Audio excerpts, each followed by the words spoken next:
On a dazzling San Francisco night, the grandeur of La Rose restaurant was more mesmerizing than ever. The dim light filtering through the crystal chandeliers illuminated the antique paintings on the walls, while the candlelight on the tables danced elegantly. A delicate scent of vanilla and roasted coffee lingered in the air, accompanied by the soft whisper of jazz music in the background. The waitstaff, dressed in white gloves, moved silently, maintaining the restaurant's impeccable order without a flaw. This restaurant had hosted the city's most prestigious individuals for years and witnessed countless significant business deals. La Rose was more than just a dining venue. It was a symbol of status. Working there was a privilege for any waiter. However, what would happen tonight would add an entirely new chapter to the restaurant's history. Seated at the extravagant table in the center of the dining hall was Alexander Moore, one of the city's most renowned businessmen. His custom-tailored navy blue suit, gold watch on his wrist, and confident demeanor overshadowed everyone in the room. Seated beside him were three close friends, whose boisterous laughter and loud jokes had already begun to disturb the other guests. Just then, Emma, a waitress entering through the restaurant's grand doors, took a deep breath as she approached Alexander's table. Over her 3 years of service, she had dealt with many difficult customers, but tonight felt different. Emma's hands trembled slightly as she held the tray,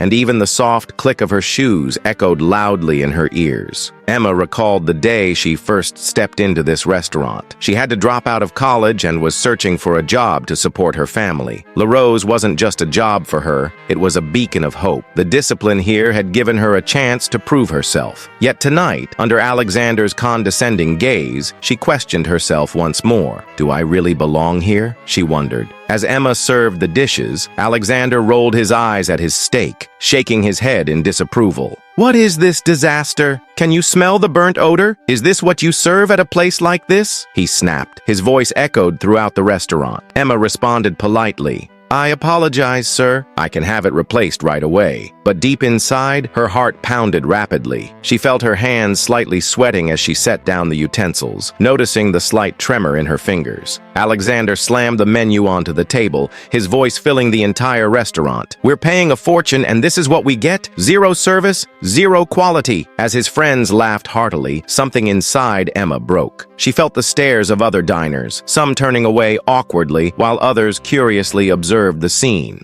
Emma's inner voice reminded her to stay composed. "It's just one night. This night will pass," she thought. As Emma returned to replace the plates, the restaurant's owner, Mr. Donovan, observed the situation from a distance. He took a deep breath and strode toward the table. The atmosphere shifted instantly, and silence fell over the room. Alexander glanced at the newly served dish and grumbled as he picked up his knife. "Let's see if you manage to get it right this time," he muttered. Emma's unease grew stronger. At that moment, Mr. Donovan approached the table and spoke in a firm but polite tone. "Mr. Moore, at our restaurant, customer satisfaction is just as important as ensuring our staff are treated with respect." Alexander looked up in surprise. "Are you joking? I'm your best customer," he retorted angrily. Donovan smiled slightly and shook his head. "Yes, but money doesn't buy respect, Mr. Moore." Alexander's expression shifted. He opened his mouth to defend himself, but the heavy silence around him held him back. Other patrons watched with keen interest. Summoning her courage, Emma added, "We're just trying to do our jobs the best we can, sir. We're all here through our hard work." Her words echoed through the restaurant, and for a moment, Alexander remained silent. His friends shifted uncomfortably in their seats. Emma's heart was still racing, but this time, it beat with pride. Taking a deep breath, Alexander looked at his plate and then at Emma.